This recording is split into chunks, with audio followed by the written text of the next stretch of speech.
आदरणीय अध्यक्ष जी, विपक्ष के प्रस्ताव पर यहां 3 दिनों से अलग अलग विषयों पर काफी चर्चा हुई है। अच्छा होता कि सत्र की शुरुआत के बाद से ही विपक्ष ने गंभीरता के साथ सदन की कार्यवाही में हिस्सा लिया होता। बीते दिनों इसी सदन ने और हमारे दोनों सदन ने Jan Vishwas bill, mediation bill, dental commission bill, आदिवासियों के लिए जुड़े हुए bill, digital data protection bill, national research foundation bill, coastal aquaculture से जुड़ा बिल, ऐसे कई महत्वपूर्ण बिल यहां पारित किए। और ये ऐसे बिल थे जो हमारे फिशरमैन के हक के लिए थे और उसका सबसे ज्यादा लाभ केरल को होना था और केरल के सांसदों से ज्यादा अपेक्षा थी कि वो ऐसे बिल पर तो अच्छे ढंग से हिस्सा लेते,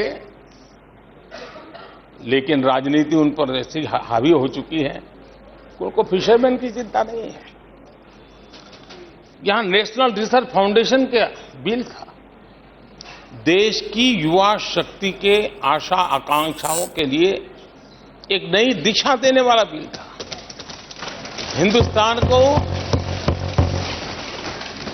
एक साइंस पावर के रूप में भारत कैसे उभरे, वैसी एक दीर्घदृष्टि के साथ सोचा गया था। उससे भी आपका इतराज।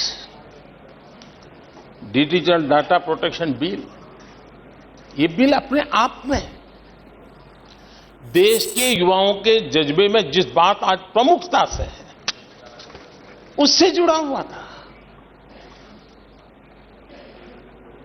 आने वाला समय टेक्नोलॉजी ड्रिवन है। आज डाटा को एक प्रकार से सेकंड ऑयल के रूप में, सेकंड गोल्ड के रूप में माना जाता है।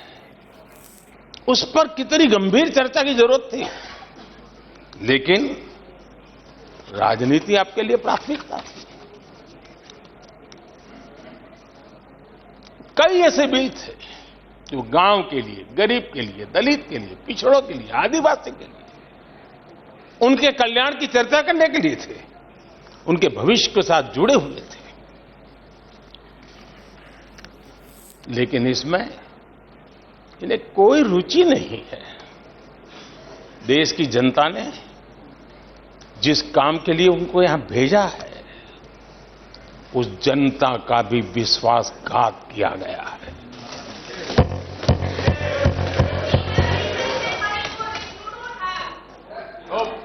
विपक्ष के कुछ दलों के लिए उनके आचरण से, उनके व्यवहार से उन्होंने सिद्ध कर दिया है कि देश से ज्यादा उनके लिए दल है, देश से बड़ा दल है, देश से पहले प्राथमिकता दल है। मैं समझता हूं आपको गरीब के भूख की चिंता नहीं है, सत्ता की भूख, यही आपके दिमाग में सवार है। आपको देश के युवाओं के भविष्य की परवाह नहीं है, आपको अपने राजनीतिक भविष्य की चिंता है।